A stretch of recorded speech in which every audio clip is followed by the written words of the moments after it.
Hello दोस्तों, आपके study bye 90 channel में आपका फिर से स्वागत करते हैं। ठीक, हमारा एक ऐसा चैनल है 92 बाय स्टडी, ऐसा चैनल है जो आपको गाइडलाइन देता है। ठीक, पढ़ने के साथ साथ आपको क्या कि दिनचर्या में जो चीज हमारे आते हैं उसको बताते हैं। ठीक, आज देखते हैं पाचन तंत्र, डाइजेशन किसे कहते हैं। डाइजेशन मतलब बड़े से बड़े पदार्थ छोटे से रूप में कन्वर्ट करना करना ही क्या कहते हैं, डाइजेशन कहते हैं, पाचन क्रिया कहते हैं। देखिए, बड़े से बड़े पदार्थ को छोटे से छोटे यानी सूक्ष्म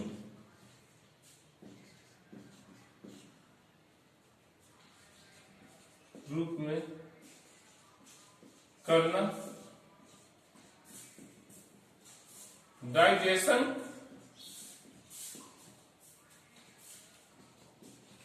कहलाता है। मतलब कोई भी पदार्थ है जो हम खाना खाते हैं तो मतलब क्या है, छोटे से छोटे कोई भी भोज्य पदार्थ है तो छोटे से छोटे रूप में तोड़ना, ये क्या कहते हैं, डाइजेशन कहते हैं। क्या कहते हैं, पाचन क्रिया कहते हैं।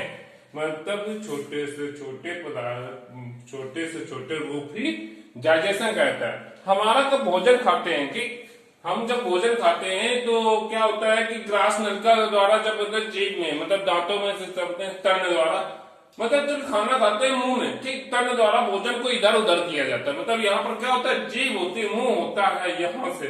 ठीक, यहाँ आप खाना खाते हैं तो 4 से 5%, 4 से 5% तक भोजन कहाँ पर पाचन होता है, मुंह पे। पूछता है सबसे, भोजन का पाचन कहाँ से चालू होता है, तो कहाँ चालू होता है, मुंह से ही चालू होता है। ठीक है, फिर ग्रास नलिका द्वारा के यहाँ पर क्या नीचे आ गया, कार्डिया द्वारा। यहाँ पर एक पैराडार होता है, इसे बोलते हैं कार्डिया।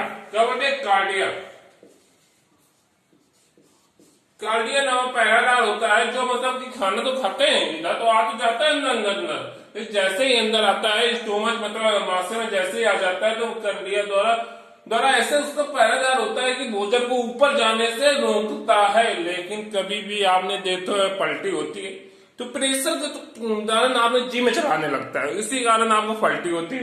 तो प्रेशर द्वारा ही क्या होता है कि हमारा क्या पलटियां होती है। ठीक, इसी हिसाब से क्या बोलते हैं, कार्डिया। कार्डिया कैसा है, एक पैराडार होता है। तो हमारा भोजन धीरे धीरे नीचे आता है हमारे स्टोमच में। तो यहाँ पर क्या आपने बात, यहाँ पर ऊपर न जाने के लिए कौन सा पैराडार, कार्डिया नाम पैराडार होता है। ठीक, जैसे हमारे से मिलता है यहाँ पर थोड़े समय के लिए रुकता है, फिर यहाँ पर इससे याकर लीवर से संपर्क होता है। यहाँ पर लीवर से संपर्क होता है।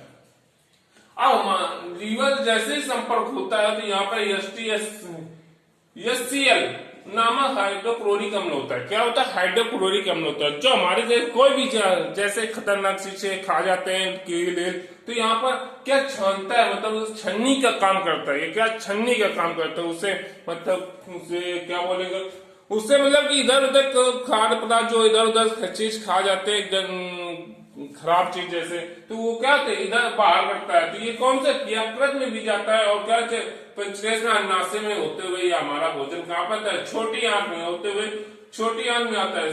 सभी जाइलम मतलब पाचन क्रिया का महत्वपूर्ण भूमिका किसका होता है, एंजाइम का होता है। तो एंजाइम सर्किटरी एंजाइम कहाँ पाए जाते हैं, छोटी आंत में पाए जाते हैं। क्या किसमें पाए जाते हैं, छोटी आंत में पाए जाते हैं। हमारे भोजन तो खाते हैं लेकिन भोजन सीधे ग्रास नलिका द्वारा हमारे में आते हुए आता है कि हमारे बाद छोटी आंत में आता है। छोटी आंत में क्या पा जाए, एंजाइम पा जाते हैं। पूछता है कि भोजन का पाचन किस में होता है, तो पूछे क्या बताओगे, छोटी आंत में होता है। क्या छोटी आंत जो क्षुद्रांग के नाम से भी जानते हैं, जैसे क्षुद्रांग काइलम से नाम से भी जानते हैं, जैसे काइलम नाम से भी जानते हैं और क्षुद्रांग से नाम से जानते हैं और छोटी आंत के नाम से जानते हैं। इसकी लंबाई 7.5 मीटर होती है। कितनी होती है, 7.5 मीटर होती है। अब यहाँ से भोजन छोटी आंत से होते हुए कहाँ गया, बड़ी आंत में जाओ। जैसे ही बड़ी आंत में यहाँ पर आया है, बड़ी आंत में जैसे भोजन आता है, ठीक, तो बड़ी आंत में क्या होता है कि खाना तो क्या होता है, यहाँ पे एंजाइम नहीं पाए जाते। मतलब पूछता है कि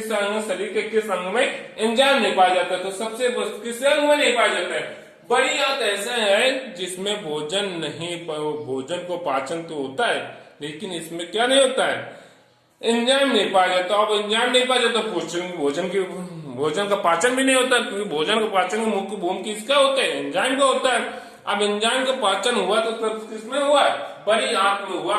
तो बड़ी आंत में जो भोजन बनता है शेष पाचन क्रिया होने के बाद सब अधिक पाचन का छोटी आंत में होता है। छोटी आंत में पाचन होने के बाद जैसे बड़ी आंत में पहुंचता है, बड़ी आंत में पाचन नहीं होता है, शेष ठीक मतलब शेष बचे अवशेषी मतलब जो पदार्थ हमारे यहाँ उसमें बड़ी आंत में पहुंचते हैं, उनका जल का अवशोषण करता है।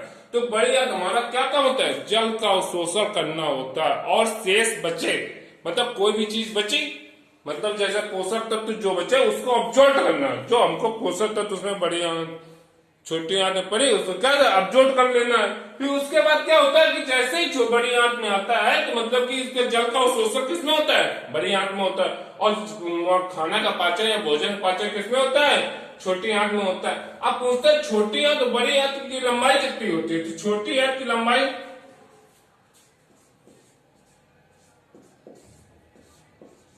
छोटी आंत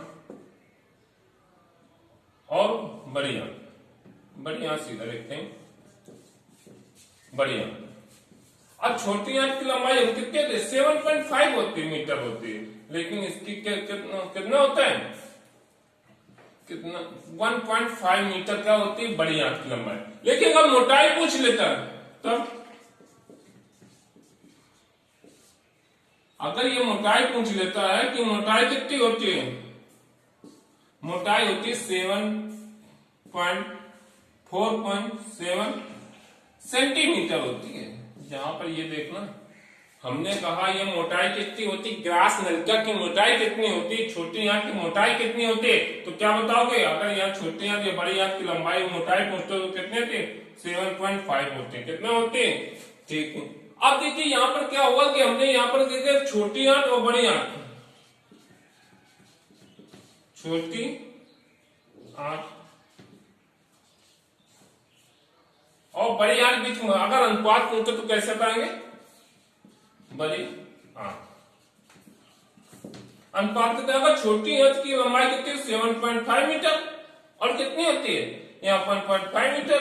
अब इनका अनुपात पूछे 1 से इधर 1 से 15 बन जाए, 15 5 जो कितना होता है 75। अब इसका अनुपात कितना आया 5 अनुपात कितना आया 1 आया 8 में। देखिए हमारा भोजन कहां से आया, इसका अनुपात छोटी और बड़ी आंत की लंबाई के अनुपात कितना 513। फिर से भाई इधर फिगर के देखिए, हमारे जब भोजन खाते हैं तो हमारे मुंह में टाइलिन नामक एंजाइम होता है जो हमारे भोजन को मिक्स करने में क्या सहायक होता है, ठीक, हमारे जीभ के क्या द्वारा ही इधर उधर किया जाता है, तो जिससे दांतों तक चबाया जाता है, ठीक। भोजन चबाने के बाद ये दांतों सीधे नहीं आते, ग्रास नलिका सीधे आता है किसमें, अमाशय में आता है। अमाशय होते हुए ठीक यहाँ पर कई सारे होती कुछ टाइम लगता है, यहाँ पर कुछ क्रियाएं टाइलिन नामक एंजाइम मतलब मिलता है, ठीक, जिसको लाल कहते हैं। जिससे अब यहाँ पर किससे मिला, यकृत और लीवर से मिला। अब पूछता है सबसे बड़ी लंबाई, सबसे बड़ी ग्रंथि किसकी होती है, लीवर होता है, सबसे बड़ी ग्रंथि होती है, इसे कहते हैं लीवर यकृत बोलते हैं। अब अनाशय आने बाद छोटी आंत में जैसे ही आया, छोटी आंत में आया, छोटी आंत में एंजाइम मिला, वहां पर पाचन शुरू हुआ। अब पाचन होने बाद बड़ी आंत में आया, बड़ी आंत में अवशिष्ट पदार्थ जिसमें थे उनके क्या जल का अवशोषण किया, क्या किया, जल का अवशोषण किया। जल का अवशोषण करने के बाद ठीक बड़ी आंत में आने के बाद बड़ी आंत में आया, बड़ी आंत में आया तो बड़ी आंत की लंबाई हुआ ठीक इतना इतना, बड़ी आंत छोटी भी लंबाई और छोटी बड़ी आंत के होते हुए क्या था गुदा द्वारा मल के रूप में क्या हुआ बाहर हो गया, ठीक। देखिए पाचन क्रिया में मिनरल्स और विटामिन, मतलब मिनरल्स विटामिन भी होते हैं, जिसका क्या होता है हमारे शरीर अवशोषण करता है विटामिन और हमारे शरीर की क्या रक्षा होती है, क्या रक्षा होती है, हमारे विटामिन के शरीर की क्या होती है रक्षा होती है। अब क्या है मिनरल्स और विटामिन, हमने कहा मिनरल्स विटामिन इनका पाचन नहीं होता, पूछता है कि किसका पाचन नहीं होता, शरीर में किसका पाचन होता है। मिनरल्स विटामिन एक ऐसे पदार्थ हैं जिनका पाचन होता है, पूछता है इनका पाचन नहीं होता है,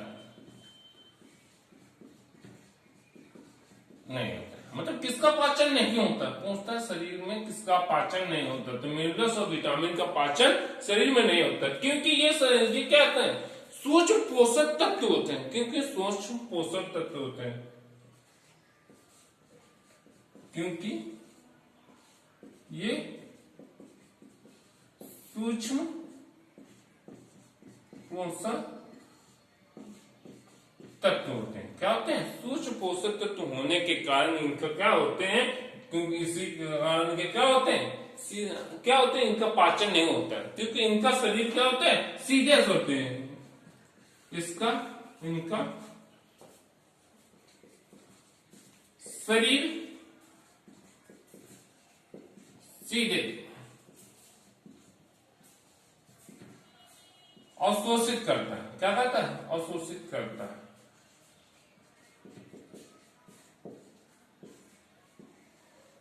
मतलब कि विटामिन और मिनरल्स और विटामिन का हमारे शरीर का पाचन नहीं करता है, इसका पाचन क्रिया नहीं होती, क्योंकि ये सूक्ष्म पोषक तत्व होते हैं, क्योंकि इसका शरीर क्या करता है, इनका शरीर सीधे अवशोषित करता है, सीधे शरीर में क्या अवशोषित करता है, इस वजह से इसका पाचन नहीं होता है। अब देखिए एंजाइम, हमारे शरीर में पाचन क्रिया में सबसे अधिक महत्वपूर्ण किसका क्या होता है, एंजाइम होता है।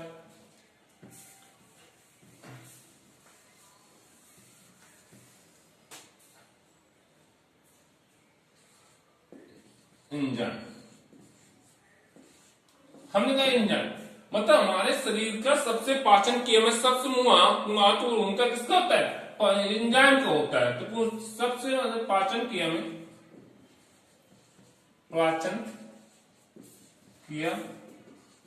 में सबसे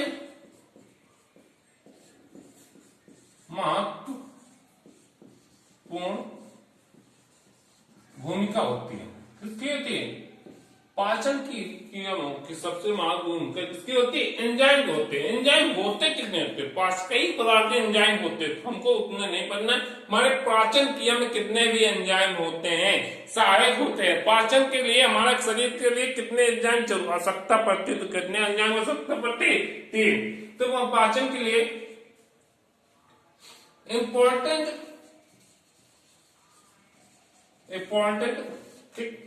इम्पोर्टेंट एंजाइमों से संस्करण, एंजाइम कितने होने चाहिए, 3 होते हैं। कितने होते हैं, 3। नंबर 1 एमाइलेज, एमाइलेज ऐसा एंजाइम है, और कौन से, ये क्या एंजाइम, अगर एएस आ जाए, अगर ये एएस किसी भी वर्ड में आ जाए, किसी भी शब्द में आ जाए, तो वो क्या, किसी भी पदार्थ के नेम में आ जाए, तो क्या एंजाइम होता है। देखिए ये कार्बोहाइड्रेट, ये एमाइलेज ऐसे एंजाइम है जो कार्बोहाइड्रेट को क्या करता है, कार्बोहाइड्रेट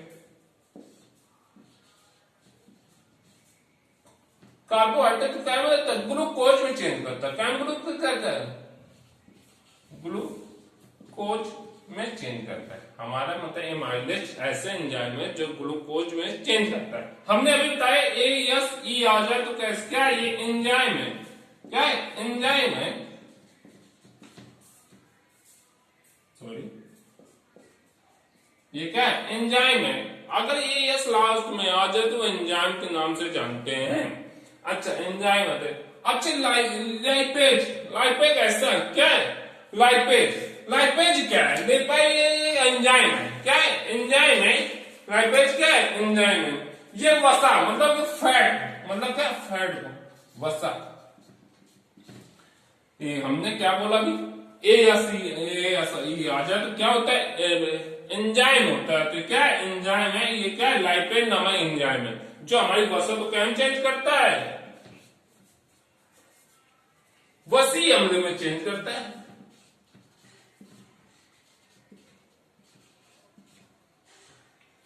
या ग्लिसरॉल, ये क्या है, ग्लिसरॉल मतलब कि क्या नहीं, लाइपेज नामक एंजाइम वसा तो क्या है, वसी अम्ल में या ग्लिसरॉल में चेंज करता है। अब GLY आ जाए, ग्लिसरॉल, क्या ग्लिसरॉल होता है, तो GLY आ जाए, वो कैसा है भैया, वसा है, क्या है, वसा है। तो ये क्या है, वसा होने के कारण इसे क्या कहते हैं, वसा है। इससे GLY आ जाए तो क्या है, वसा है, इस वजह से इसे क्या कहते हैं। ये कितने हो गए, 2 हो गए।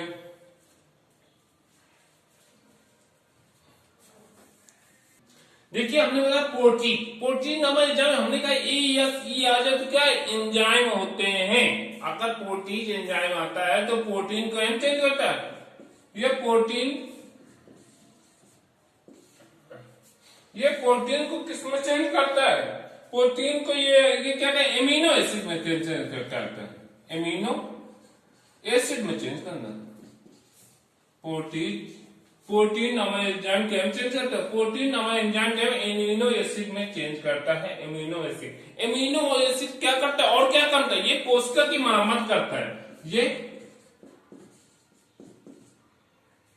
कोशिका की मरम्मत करता है। ये क्या है, प्रोटीज नामक एंजाइम क्या करता है, ये कोशिका की मरम्मत करता है। और प्रोटीज को क्या है, एमिनो एसिड में चेंज, एमिनो एसिड क्या करता है, ये कोशिका की मरम्मत करता है। ये एक पॉइंट के हिसाब से नोट कर लीजिए। अब देखिए, अब हमारे पाचन क्रिया में सबसे महत्वपूर्ण क्रिया होती है, ठीक, हमारे पाचन क्रिया में पाचन क्रिया। अब पाचन क्रिया क्या होता है, पहले हमारे क्या होता है, पाचन क्रिया में क्या अंतर ग्रहण होता है। हम भोजन को क्या करते हैं, ग्रहण करते हैं। भोजन के यहाँ क्या अंतर ग्रहण, भोजन पाचन क्रिया कितने प्रकार से होता है, 5 प्रकार से होता है। लेकिन पहले क्या था, अंतर ग्रहण, मतलब भोजन को ग्रहण करना। सब भोजन को खाते हैं तो कहां से करते हैं, दूसरे क्या बोलते हैं, अंतर ग्रहण। बायोलॉजी भाषा में क्या बोलते हैं, अंतर ग्रहण बोलते हैं। अब भोजन को खाते हैं तो कहां से, जैसे ही खाते हैं तो भोजन तो कुछ चढ़ना करते हैं ना, चबाते हैं ना, तो छोटे छोटे पानी टुकड़ों करते हैं ना, उसे क्या कहते हैं, पाचन क्रिया कहते हैं। तो क्या कहते हैं, पाचन क्रिया चालू हो जाती है, मतलब डाइजेशन चालू हो जाता है। ठीक, अब जैसे ही पाचन क्रिया चालू हुआ, उसके बाद क्या हुआ, अवशोषित करना, मतलब कि कोई पोषक तत्व है, खाया हमने, खाना खाया, उसमें जो पोषक तत्व है उसको अवशोषित करना, या उसे क्या कहते हैं, अवशोषित करना होता है। अवशोषित जैसे ही हमने खाओ खाया, फिर देखिए अवशोषित करना, फिर बाद में क्या आता है, स्वांगीकरण। अब हमने क्या किया, अब खाना तो खा लिया, पोषक तत्व ले लिया, अब जो क्या किया, अवशोषित करना, मतलब कि जो पोषक तत्व खाया उनका उपयोग करेंगे। और फिर क्या करते हैं, इलेक्शन, मतलब बहिष्करण, मतलब जिसने जो बचा है खाना उसको बाहर कर देंगे। अब जो हमारे का मतलब क्या, द्वारा मलाशय रूप में बाहर हो जाता है। अब देखिए नंबर 1 हमने क्या बताया, पहले भोजन को ग्रहण करना। क्या होता है, भोजन को ग्रहण करना।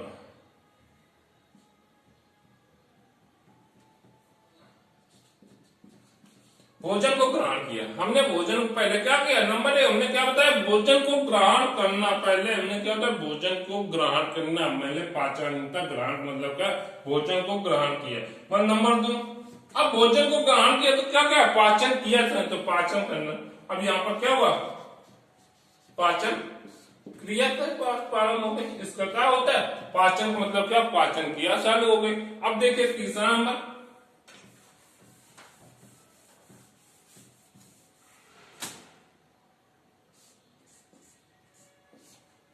अब तीसरे नंबर देखिए, अब पाचन किया, मतलब हमने बताया कि पाचन किया हो गया, क्या अवशोषित, मतलब क्या, प्रोटीन, मतलब उपयोग, मतलब कि क्या बोलेंगे, हमने ये बताया है अवशोषित करना, मतलब कि जो खाना खाया, मतलब अवशिष्ट पदार्थ है, क्या अवशिष्ट पदार्थ है, उसको क्या करता है, अवशोषित करना। सूक्ष्म पोषक तत्व, हमने पोषक तत्वों को क्या किया, पोषक तत्वों को अवशोषित करना। यहाँ पर क्या था, तीसरा नंबर हमने क्या बताया था, क्या कहता है, अवशोषित करना, मतलब पोषक तत्वों का अवशोषण करना, अवशोषण करना है। अब क्या तीसरा नंबर है, पोषक तत्वों का अवशोषण करना। अब चौथा नंबर देखिए, अब यहाँ पर चौथा नंबर हमने बताया, यहाँ पर चौथा नंबर क्या होता है, स्वांगीकरण, मतलब कि पोषक तत्वों का उपयोग कैसे करेंगे ना, मतलब पोषक तत्व तीसरा नंबर क्या होता है, पोषक तत्वों का अवशोषण करना। तो वो क्या करें, उसका उपयोग करना। तो क्या पोषक तत्वों को क्या करना है, तत्वों का उपयोग करना, उपयोग करना। देखिए अब क्या उपयोग करेंगे, आप उसमें क्या जो बच्चा होगा मल के रूप में बाहर हो जाएगा। अब हमने क्या होता है बहिष्करण करना, मतलब 5वां नंबर क्या होता है बहिष्करण कर दिया, मतलब बाहर करना, मतलब अवशिष्ट पदार्थ मतलब मल के रूप में क्या क्या बाहर कर देना, बाहर करना। अब जो बचेगा वो उसे बाहर कर दिया। ठीक, आज देखा आपने पाचन के बारे में, डाइजेशन के बारे में। ठीक, डाइजेशन के बारे में आपने काफी चीज नॉलेज किया और आपने शरीर के लिए काफी महत्वपूर्ण, मतलब पेपर के लिए बहुत महत्वपूर्ण इंपॉर्टेंट पार्ट था जो हमें आज जाने, और हमारे शरीर की जो क्रियाएं एक डॉक्टर के तरीके जाने। ठीक, आज के लिए इतना ही रखते हैं। Thank you.